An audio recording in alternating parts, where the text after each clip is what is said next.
Commençons ce tour d'actualité par le classique Paris Saint-Germain. Marseille et la probable accueil qui sera réservé à l'ancien joueur de la capitale, devenu marseillais après son passage à la Juventus de Turin, Adrien Rabiot.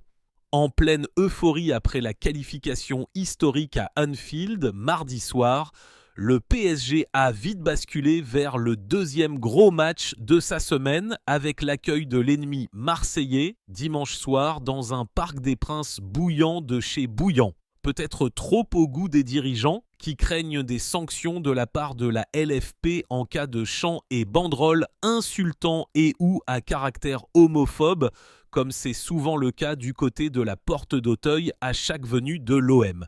Mais ce n'est pas ça qui préoccupe le plus le club parisien.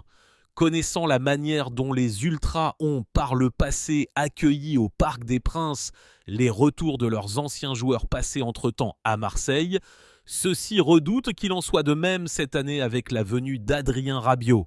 On nous a demandé de prévoir le pire des scénarios, a confié un salarié du club sous couvert d'anonymat. Le pire ? Un arrêt complet de la rencontre à cause de chants ou de banderoles répréhensibles. À défaut, on prévoit au moins une petite interruption, mais c'est surtout le retour d'Adrien qui inquiète. Les supporters attendent depuis un moment l'occasion de l'accueillir à leur manière, et on sait aussi que sa mère sera une cible. Restons en France avec la première convocation en équipe nationale de Désiré Doué, attaquant du PSG pour les quarts de finale de la Ligue des Nations. En Angleterre, Thomas Tuchel vient de communiquer la première liste de joueurs qu'il va convoquer en tant que sélectionneur de l'Angleterre. Les 3 Lions vont affronter à Wembley l'Albanie le 21 mars et la Lettonie le 24, en qualification pour le Mondial 2026. Comme pressenti, alors que la fédération anglaise lui a fixé pour objectif d'être champion du monde l'an prochain, il a essentiellement misé sur des joueurs d'expérience en rappelant 2 anciens cadres qui avaient manqué l'Euro 2024, Marcus Rashford et Jordan Henderson, ainsi que Kyle Walker, alors que ce dernier n'a pas été performant en première partie de saison avec Manchester City, avant d'être prêté à l'AC Milan.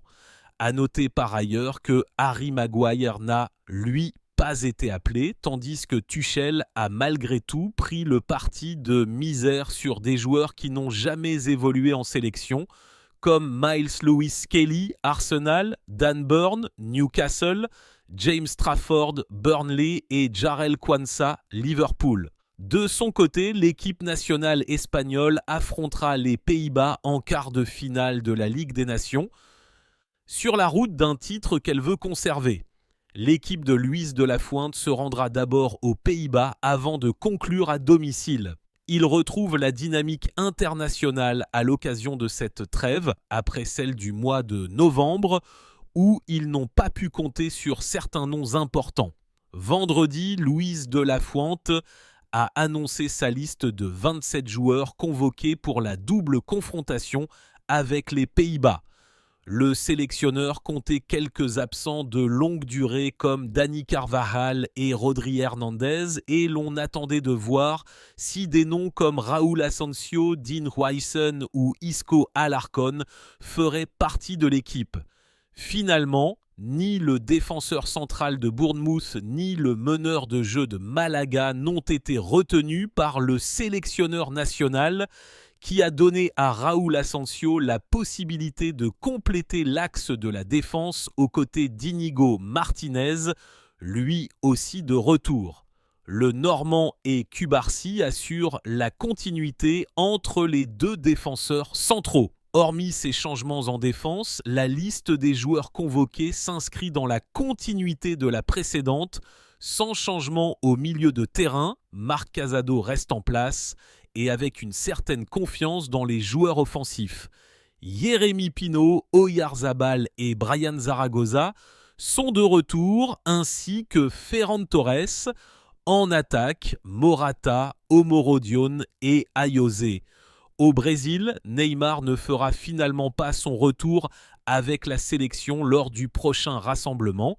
Le Brésilien a été contraint de déclarer forfait en raison d'une gêne à la cuisse gauche et sera remplacé par le Madrilène Endrick,